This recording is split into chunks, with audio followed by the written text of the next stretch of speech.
Experiment 01 Abandoned is a story about revolution and young people leading this revolution and deciding that they're not happy with what's going on.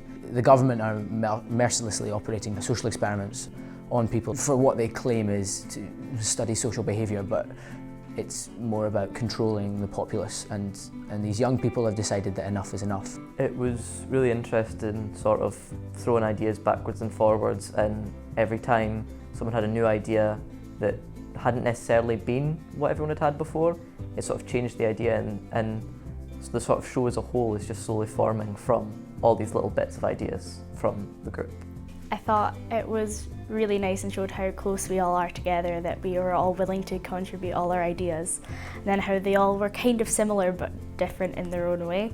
So we all kind of had the same idea on what path we wanted the show to take, and I just found that really nice and I really enjoyed it. With each session, new ideas come to it, and it's been really amazing to see how far it's come from the initial ideas. There was so many different ideas that all kind of like stumbled into one big idea that ended up with the show the way it is. When I started here, I didn't really know anyone, and I was very closed off sort of person, and now I just speak all the time to everyone. Because if I speak my mind, something good can happen. Not necessarily, but like, don't shy away from all the ideas I have.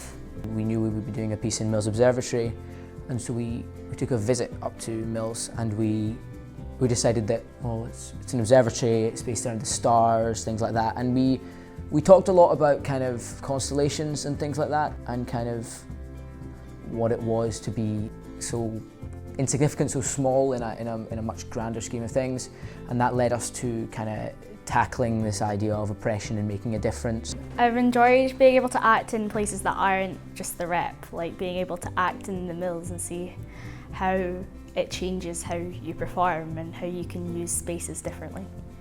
I've learned that theatre isn't just shows in a theatre like it maybe used to be, that it can be anywhere and put anywhere at any time. I'm really interested in music in theatre and how live music is used. It's been really beneficial there in developing confidence as a music maker within theatre, and also being able to cooperate and compromise with others hugely, especially on such a big task in such an unusual space to perform in. I haven't really done much music stuff ever. Like, I play guitar, but that's about it. So starting to do music stuff with this has sort of broadened the way I think about music. Like, I think about what goes behind music and how it's made, and not just, oh, that's a nice tune. I think what every audience member will feel will be slightly different, but I hope that coming away from it, that they've got something personal to them, something that they feel is a message that they've taken specifically from it, whether it's about how youth should be treated and going on with their life, how they feel they should treat young people, or something completely different.